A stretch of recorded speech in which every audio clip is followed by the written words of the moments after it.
Hello friends, family and other creatures of the sea, and welcome to a best of 3 between Nicorect and sOs. Nicorect, some of the new blood that we have in StarCraft 2. An up-and-coming a Russian player versus the Korean powerhouse sOs, sOs. The man, the myth, the legend himself. I love that Nicorect respects, you know, the old school gamer by going for an SCV scout. I don't think Nicorect usually SCV scouts. This is, you know, specifically here for sOs. Like, I'm not going to die to any of your weird shenanigans. I'm going to make sure that I'm staying alive. And I like it. You know, I got to give these old dudes a little bit of respect. sOs has been very successful in the past. And he's been going at it again for the past few months. He's been trying his best, looking to see if he can get something done. Nicorect does manage to run away with the Reaper. Only gets a single hit on it, and it means that the Reaper won't die. Even get a cancel there on that Adept Shade. Twilight Council on the low ground, and second gate in the wall already. Very early second gate. So you get a chrono boost on some workers, and this is all looking fairly standard. Adept into Stalker, into Twilight. Nicorect's Reaper control is phenomenal, by the way. He actually has one of the best Reaper controls in the world.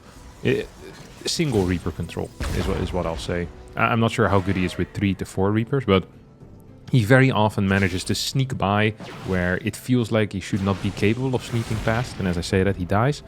But he's very solid when it comes to controlling that first Reaper. Hellion now pops out.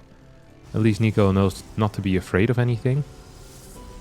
Like, there's not going to be a double Adept moving across the map anytime soon. sOs is going to go for a very quick third base, though, I think. At least that's what it feels like. Yep, third base with a sentry behind it. Adept into Stalker, into Nexus, plus a sentry. Really quick Twilight Council and fast blink as well. So sOs really is doing a bit of everything here. He's saying, hey, I want to have a lot of money. I want to have good scouting. And I want to have some amount of units that can defend things. The only thing he's really lacking is a robotics facility, and he has to cut a couple of workers here due to a supply block, I think. So that is a bit frustrating as the hallucination comes out right now. Double medevac drop with mines is going to move across the map before the hallucination arrives, though. That could be an issue because then you don't really know where this is going. Like, not catching that medevac means you're in the dark. Absolutely in the dark. And we see sOs now moving back into the main base with a couple of these stalkers. Blink is gonna, well, barely not finish up before this medevac arrives, I think. This pylon positioning is beautiful, by the way. I did not know this was possible. So much vision here up top. Sees practically everything. Another pylon down here as well. We get the fake cloak, aka interference matrix. It's gonna get cancelled. It's just to pretend like you're playing cloak. Let's see. Is there a response to it? So far, not really. Blink finishes up. Wow, this medevac is toast. You just cannot commit into this position anymore. Robotics facility does come down as we see charge as well. It's going to be 2-gate, Blink Stalkers with a really fast third base. And I'm loving the spot that sOs put himself in here in the early game. One problem, though, for him is that Nicorect, whenever he sees a fast third base, he likes to punish, okay? He likes to move across the map before stim, before combat shield. We see Naked Barracks now producing pure Marines. Second tank is about to pop out as well. Get a scan into the main base. Sees 2 extra gateways and a couple of stalkers. It's a good scan because you don't want to lose this medevac with the mines. And knowing that the stalkers are in the main also means that you can freely move across the map with this crap. Now, Nicorect should be aware of the fact that there is a unit at the watchtower because he lost his Hellion there. And indeed, he's going to be moving around the watchtower. sOs, as a result of this, is going to get his information quite freaking late. Hence the hallucination through the middle of the map. Look at his careful routing of the units out of Nico. Very well done.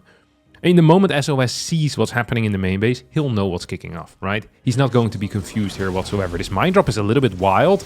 We do get a kill here on one of the stalkers. Medevac does manage to fly over towards the main force. I guess this was mainly meant to distract the opponent in the last few seconds before you're hitting. Stalker's now moving across the map, really wanting to catch some of these units. I think sOs realizes it might just be too late. Does have the 8 gateways done right now, though. Charge is finishing up in a couple of seconds as well. 8 seconds. Needs to hold on to these pylons until then. Double tanks are gonna siege up. SCV count is nice as well. Immortal is barely gonna pop. Yep, there we go. Both Charge and Immortal popping at pretty much the last second possible. Love to see either some E-base or some bunkers for blocking. It is not what we're seeing right now. Tanks even going unsieged. sOs gonna jump on top of this army, but with 2 Banshees in the sky, still a lot of damage output here for Nicorect. New tank shows up as well. Does need to siege up at some point. Cannot leave that on siege. I don't think so, at least. There we go. Picks it up. Drops it in the back as the 2 Banshees moving further in forward. A full Stalker warp in rather than some Zealots. There are still 7 active gateways that can warp stuff in. As SOS is doing an okay job here staying alive. There's really not that much left for Nicorect, if I'm being real honest with you all. He doesn't have that many units. I feel like a single big warp-in could help, but not if the warp-in is in such an awkward position. Zealots now coming in from the side.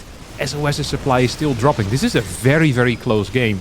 We have superior production for SOS for sure, although this single pylon is powering 3 gateways. The moment you lose this, your production is absolutely down the drain.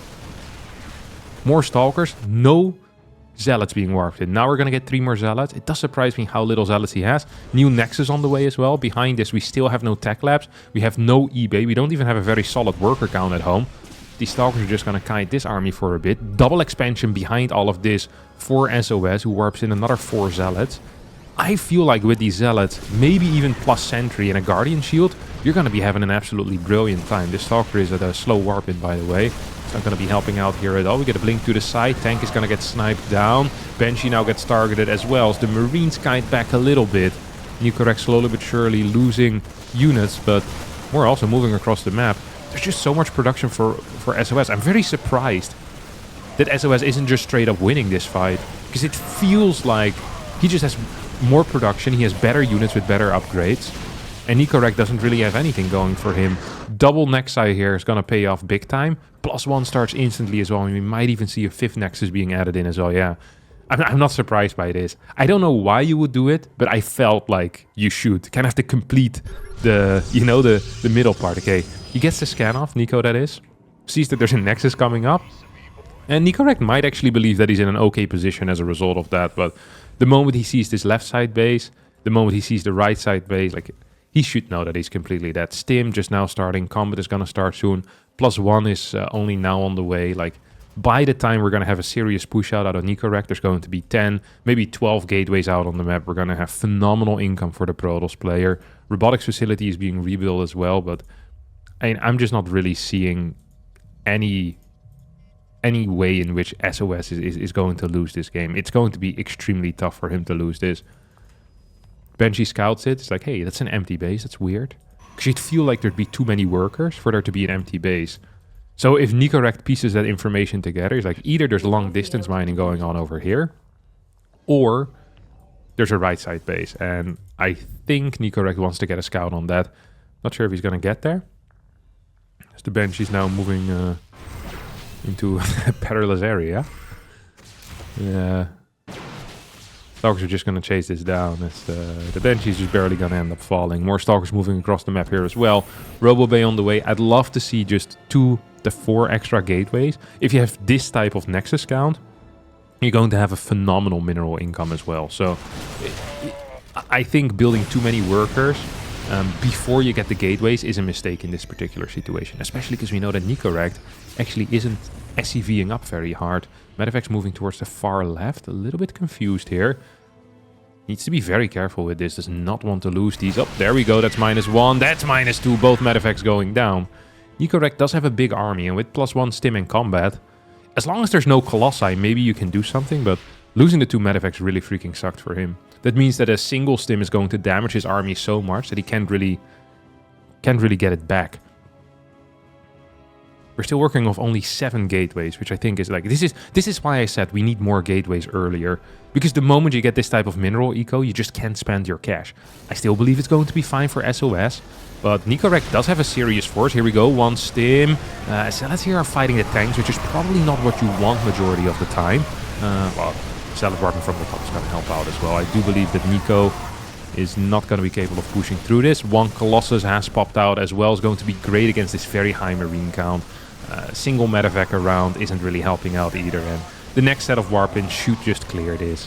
So Colossus shows up, Nicorect taps out with a GG, and 5 base versus practically 2.5. The Protoss wins. I really do wonder what happens in that game if Nicorect doesn't lose the 2 medevacs. The medevac, I think, is responsible for like 12.5 HP of healing per second, I believe it is. 1 energy is equal to 4 HP.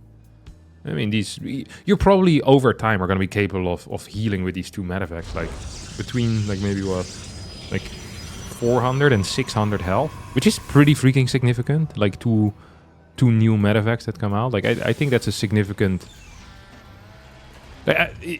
I'm not saying that every unit would have stayed alive, but definitely more would have stayed alive. And you're also... It's snowballing a little bit during the fight, right? Fights with medevacs tend to snowball a little bit harder for Terran because more units stay alive, and because they stay alive and your opponent, you know, they deal more damage. Because you deal more damage, more of your opponent's units die and there's less DPS, so even more stays alive. Like, the influence of high medevac counts, I think is one of these things that is really underestimated sometimes when you're looking at battles, especially with like relatively low numbers of medevac counts as well. People can often see it's like, oh, there's 18 medevacs, everyone has a personal medevac, lol.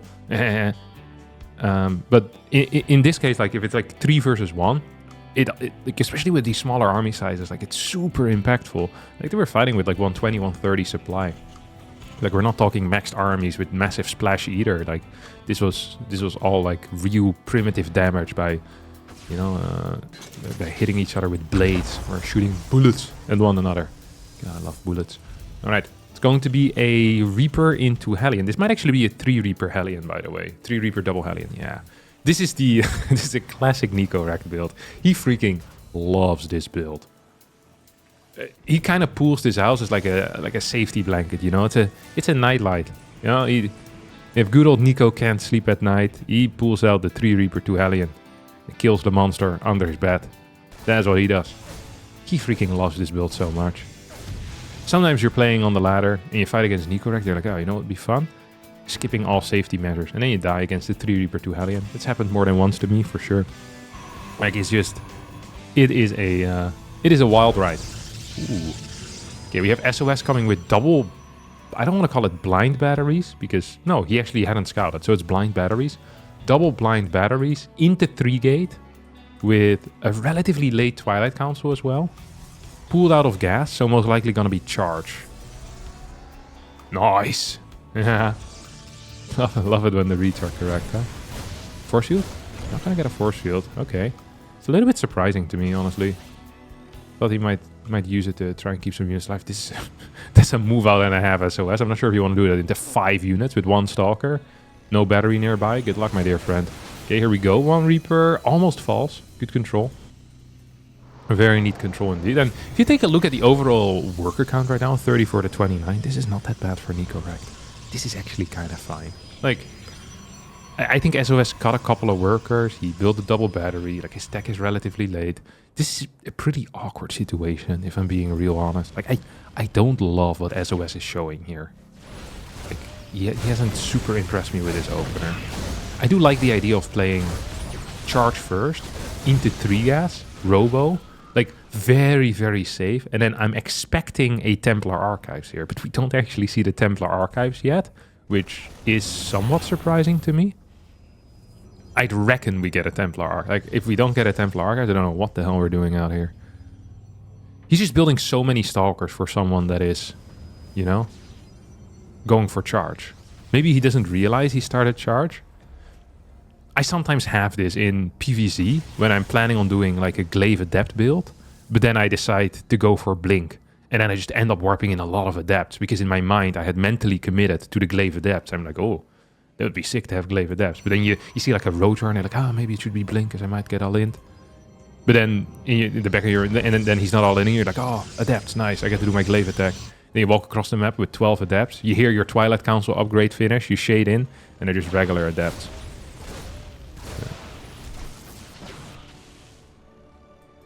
Freaking sucks when that happens. I don't know what to tell you. Tank on the way. Is this 2 racks? What the hell? No, okay, it is 3 racks. Just didn't see it. It's hard to spot the racks if there's 2 others. It's like playing a game of Where's Waldo and the entire page is just filled with Waldos. And you have to find the right one. It would be very difficult because they all look the same. This also... If you're Nicorect, feels fantastic. Because usually you lose like these 3 Reapers in the Hellion every single time. But now, because it's charge instead of Blink, like, it's kind of fine. Oh, it's going to be... I didn't even see this. It's Colossus. Huh. What do you know, huh? What do you know? That is highly surprising to me. I really believe we were going to see some 2 base into 3 base charge storm, and it was going to be a grand time. I mean, it's still going to be a grand time, just a different type of grand. Very surprising to me. Very, very surprising. Okay, what is this? 3 medevacs? Let's hope to not lose 2 before we move out. And a chrono boost that's not building any workers. It's not usually how you want to use the chrono boost. 3 gas. Okay, I mean, he's just gonna lack some gas, no? Like, 3 gas is very, very little gas. The thing with playing Colossus is that eventually you're still gonna need Blink. If you're playing Charge into Templar Archives, it's kind of okay to be without Blink, because drops can be easily defended with feedbacks and storms, and also stuff that's hiding in dead space can be killed by using feedback. Like Raven, Banshee, Medevac, all can be eventually fat-backed to death. Like actually killing them with the critiques, you know? Constructive criticisms, as we call it. This is a strong push coming out of Nico. He's gonna try sniping this Colossus, which I think is a very honorable play. He's almost gonna get it, but not quite. Tanks now need to siege up. Tanks now need to siege up. Nico Rect, once again, kind of slow here at sieging up those tanks. One Colossus is gonna fall. This is an awkward fight for SOS. He still continues fighting it, though, as Nico moves in further forward. The only thing remaining now is Stalkers without Blink. +1 finishes up, and Nico Rect wins game number 2 with a powerful tank push. The outcome actually surprised me a little bit. I did not expect Nico Rect to just straight up win with that first tank push. I don't think that's supposed to happen unless you have a very good early game as a Terran. So, yeah, a little bit confusing. I think that is good feedback, though, to get at SOS. It's basically saying, hey, you didn't take any major damage in the early game. You just got to execute your build order. And you still lost. Like, at the first point in time where you could lose. Like, that is just... Like, you pretty much know enough here, in my mind. Like, it's like, okay, that's it. You know, you shouldn't play this build anymore. Or something needs to drastically change, or you made a major blunder in the build. But I didn't really see any major blunders, except maybe the way that he engaged into the fight. Like, taking a lot of damage on his first Colossus before it really started. I don't know. It just feels like if everything goes well for a Protoss player, the outcome should be a little bit better against the first push. And it felt like everything went well for the Protoss player. And the outcome of the first push was him dying. It's not great when that happens. See if Nico Rect once again is gonna grab his safety blanket here. And hop out with a similar build. Ooh, it's going to be a proxy gate here. So most likely a 3 gate. I'm expecting a chrono boost onto the warp gate as well then at some point. I'm not sure if you do it instantly, because that could be spotted by a Reaper. So usually the way that people do it is you first kind of shoot a Reaper away. Oh, he's not actually proxying a pylon. No, he is. He's not certain about it either. He's just as confused as I am. I'm in good company. Love to hear it. Hey, it's here for a reason. We just don't know the reason. Okay, it's going to be a warp gate chrono. He needed to build this a little bit. Like the proxy pylon needs to be there faster. Like, this is not going to work out now.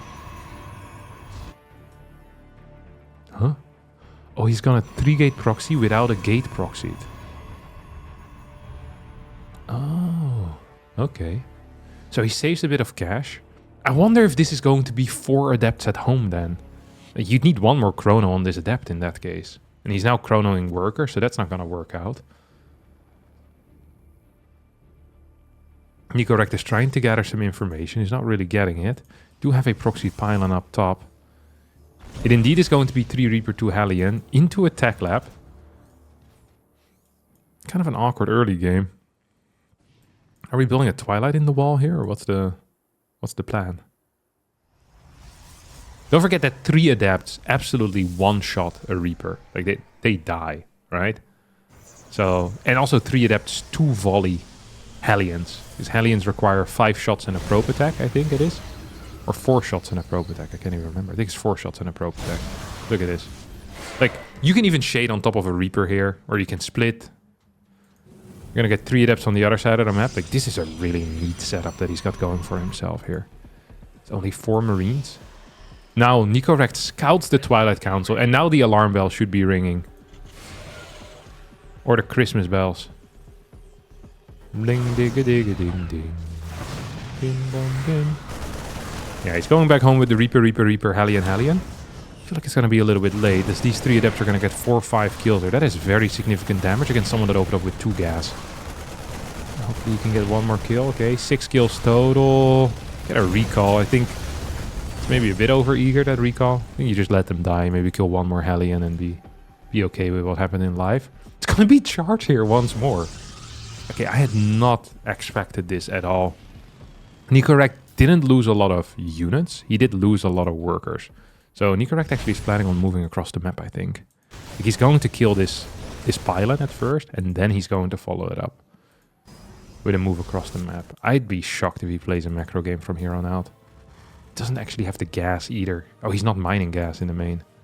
Oh, he's also cutting workers. Okay, he's definitely moving out. It is a very, very awkward start here. So he knows there's a battery down here. Probably needs to go into the main to do something, but there's also a battery coming up down there. So yeah, I mean, I just don't really see a way for SOS to lose this. And he's gonna try, I guess. 3 gateways are out. Here comes Nicorect. Hey, Nicorect just isn't really producing anything, which could be considered a serious issue. Cloakshee's gonna move in right now. Reapers are dying. And here goes the attack. Oh, this is fake, no? This is a fake swap. I don't think this is a... No, he's actually doing... Okay, he's gonna play a macro game here, which is surprising, because he cannot. This is not a viable call at all. Robobay comes down.